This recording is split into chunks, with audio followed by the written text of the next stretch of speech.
Έκανα πρόβες νύχτα μέρα για τη συναυλία. Όμως τίποτα δεν πάει καλά.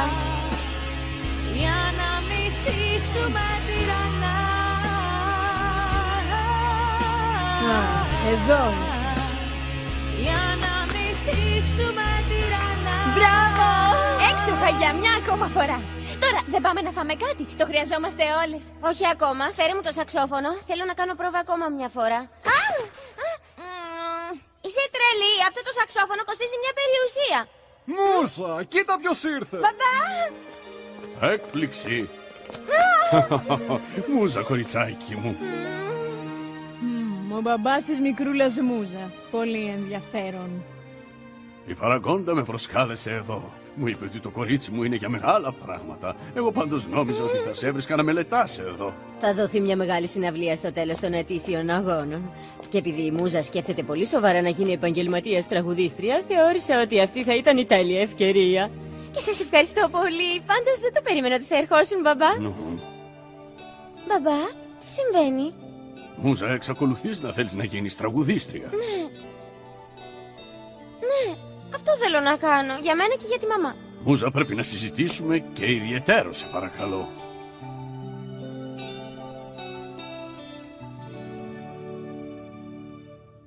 Αυτή η προβολή είναι για μένα. Η μεγάλη μου στιγμή έφτασε.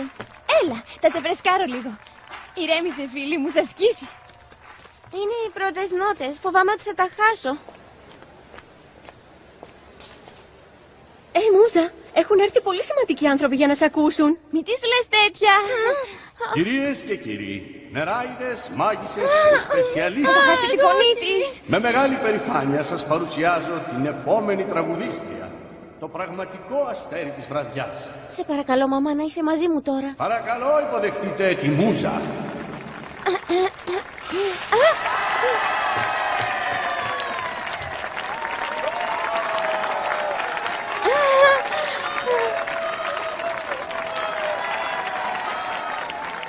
Αυτό είναι ένα τραγούδι που έγραψα εγώ και λέγεται...